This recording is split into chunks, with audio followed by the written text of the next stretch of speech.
میں روزے سے ہوں، چاہو تو مجھے چھوڑ دو، چاہو تو مجھے ذبح کر دو۔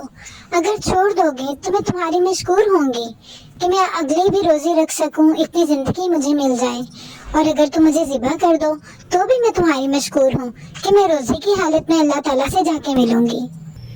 پیارے بچوں، ہماری آج کی کہانی ایک مچھلی اور ایک کافر ماہی گیر کے بارے میں ہے۔ یہ کہانی نہیں بلکہ ایک حقیقت واقعہ ہے۔ ایسا کہا جاتا ہے کہ ایک بار ایک سمندر میں ایک ماہی گیر مچھلیاں پکڑنے کے لیے گیا تھا اور وہاں اس کے ساتھ یہ واقعہ پیش آیا۔ ہم اس کو تھوڑا سا کہانی کی شکل میں آپ کو بتاتے ہیں۔ سمندر میں بہت ساری مچھلیاں رہتی تھیں اور تمام مچھلیاں ایک دوسرے کے ساتھ مل جل کے رہتی۔ انہی میں ایک بہت نیک اور پرہیزگار مچھلی نور بھی تھی۔ نور مچھلی پانی کی تہہ میں رہنے والی ایک بہت ہی دیندار مچھلی تھی۔ وہ جب بھی رمضان کا چاند نظر آتا تو وہ مکمل روزے رکھتی، عبادت کرتی۔ وہ سمندر کی تہہ میں ایسے لگتا تھا جیسے ایک نور ہو۔ جب رمضان کا چاند نظر آتا تو سمندر میں بھی نور ہی نور لگتا تھا۔ تمام آبی مخلوق اللہ تعالیٰ کی سجدے میں جھک جاتی تھی۔ اس سمندر میں وہ ایک ایسا نور ہوتا جیسے رمضان کا مہینہ صرف انسانوں کے لیے ہی نہیں بلکہ آبی مخلوق کے لیے بھی بہت ساری رحمتیں لے کے آیا ہے، اور ان رحمتوں کا وہ بھی تمام فائدہ اٹھانا چاہتے تھے۔ انہی میں جو مچھلی نور تھی، جو کہ سب سے زیادہ دیندار اور پرہیزگار تھی، وہ بھی روزہ رکھتی تھی اور وہ بھی پانی کی تہہ میں اللہ تعالیٰ کی تسبیح کیا کرتی تھی۔ دوسری مچھلیاں اس کے آس پاس رہتی، اس سے دین کے واقعات سنتی، وہ قرآن کی تلاوت بھی ان کو کر کے سناتی تھی۔ جب کوئی مچھلی اس سے پوچھتی کہ ہم تو پانی کے بغیر نہیں رہ سکتے، تو آپ کیسے روزہ مکمل کر لیتے ہیں؟ تو وہ کہتی کہ روزہ صرف بھوکے رہنے کا نام نہیں بلکہ تزکیہ نفس کا بھی ہے۔ اچھی باتیں کرنا، برے کاموں سے بچنا اور ہر طرح سے اللہ تعالیٰ کی عبادت میں مشغول رہنا۔ میں کوشش کرتی ہوں کہ ان دنوں میں پانی بھی کم سے کم میرے اندر جائے۔ اور وہیں بھی قریب ایک شارک مچھلی تھی جو کہ اس سے بہت حسد محسوس کرتی، کیونکہ دوسری تمام مچھلیاں نور مچھلی کو بہت پسند کرتی تھی۔ شارک مچھلی چاہتی کہ وہ کسی نہ کسی طرح سے نور مچھلی کو دوسروں کے نظر میں ذلیل کرے، لیکن ایسا ہوتا نہیں تھا، کیونکہ عزت تو جسے اللہ تعالیٰ چاہتے ہیں اسے ہی ملتی ہے۔ تو پھر شارک مچھلی نے کوشش کی کہ کسی نہ کسی طرح سے وہ مچھلی کسی ماہی گیر کے ہتھے چڑھ جائے اور سمندر میں سے چلی جائے، اور اس کو یہ موقع مل بھی گیا۔ ہوا کچھ ایسا کہ ایک دن ایک ماہی گیر سمندر پر مچھلیاں پکڑنے کے لیے آیا، جو کہ شارک مچھلی نے اسے دور سے ہی دیکھ لیا، اور اس نے جان بوجھ کے، جب ماہی گیر نے سمندر میں مچھلی پکڑنے کے لیے کانٹا ڈالا تو شارک مچھلی دور سے دیکھ رہی تھی۔ اب وہ سوچنے لگ گئی کہ کسی نہ کسی طرح سے نور کو اس کانٹے تک پہنچایا جائے، لیکن نور تو روزے سے تھی، وہ کبھی بھی کانٹے میں لگی ہوئی مچھلی نہ کھاتی۔ لیکن جب ماہی گیر نے جال پھینکا اور اس نے دیکھتے دیکھتے کتنی مچھلیاں پکڑ لیں، تو شارک مچھلی کو اپنا پلان سے ہی پورا ہوتا ہوا نظر آ گیا۔ اس نے جا کے ایک طرف کو جہاں پہ نور مچھلی موجود تھی وہیں پہ پانی میں ہلنا شروع کر دیا۔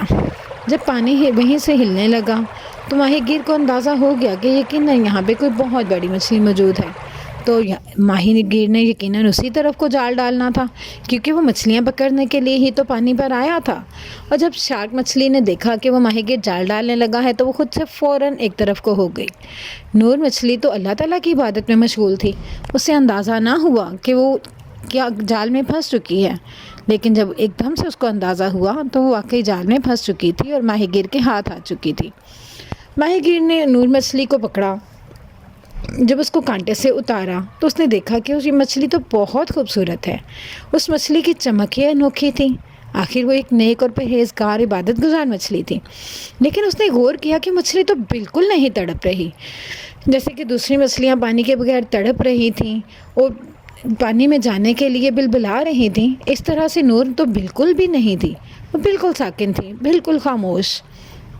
ماہی گیر کو یہ دیکھ کے بہت حیرت ہوئی کہ آخر یہ مچھلی ہل کیوں نہیں رہی، بالکل ساکن، بالکل جامد ہے۔ اس نے اس مچھلی کو غور سے دیکھا تو اس کی آنکھوں میں ایک انوکھی سی چمک نظر آئی۔ مچھلی بولی، اے ماہی گیر، میں روزے سے ہوں۔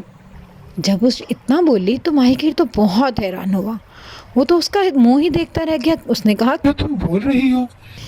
نور مچھلی نے کہا، ہاں میں بول رہی ہوں، میری بات کو غور سے سنو۔ میں روزے سے ہوں، چونکہ یہ رمضان کا مبارک مہینہ ہے تو الحمدللہ میں نے بھی روزہ رکھا ہے۔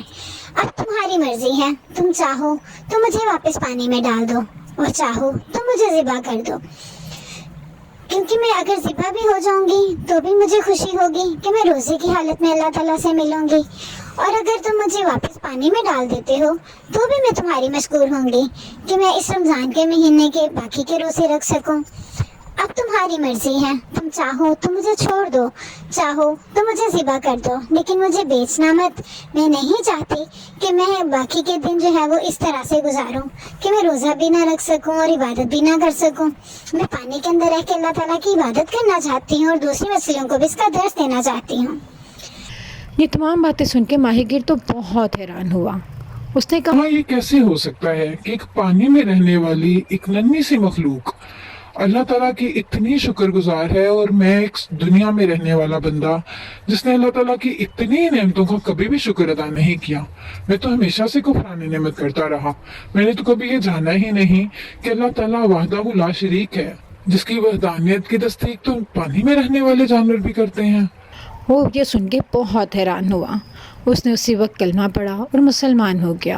تو بچوں، یہ نور مچھلی کی وجہ سے اس کافر کو کلمہ پڑھنا نصیب ہو گیا، اور اس نے فوراً سے اس مچھلی کو واپس پانی میں ڈال دیا۔ اب جب نور مچھلی واپس پانی میں آئی تو دوسری شاخ اس کو دیکھ کے بہت حیران ہوئی۔ اس نے کہا کہ تمہیں ماہر گیر نے کیسے چھوڑ دیا؟ تو نور مچھلی کہنے لگی کہ اللہ تعالیٰ جس کا ساتھ دیتے ہیں اس کا کوئی بھی برا نہیں کر سکتا۔ دشمن لاکھ برا چاہے لیکن کبھی بھی اس کا برا نہیں کر سکتا۔ تم بھی آج سے برا سوچنا اور برا کرنا چھوڑو، بلکہ نیکی کے کاموں کی طرف چلو، اور یہ یاد رکھنا کہ جب انسان اللہ تعالیٰ کے راستے میں چلتا ہے تو اللہ تعالیٰ ہمیشہ اس کا بہت ساتھ دیتے ہیں۔ اور یہ سن کے شاخ بہت شرمندہ ہوئی، اور اس نے بھی اس نور مچھلی سے معافی مانگی کہ آئندہ میں کبھی بھی کسی بھی دوسرے جانور کے ساتھ برا کرنے کا سوچوں گی بھی نہیں۔ پیارے بچوں، یہ واقعہ ہمارے لیے بہت سبق آموز ہے۔ ہمیں اس واقعے سے سبق سیکھ لینا چاہیے کہ اس دنیا کا ذرا ذرا، کیڑے مکوڑے، تمام جاندار اللہ تعالیٰ کی عبادت اور تسبیح میں مشغول رہتے ہیں۔ وہ اللہ تعالیٰ کی عبادت کرتے ہیں اور اللہ تعالیٰ سے مدد مانگتے ہیں، اور جو اللہ تعالیٰ سے مدد مانگتا ہے اس کے ساتھ کبھی بھی برا نہیں ہوتا۔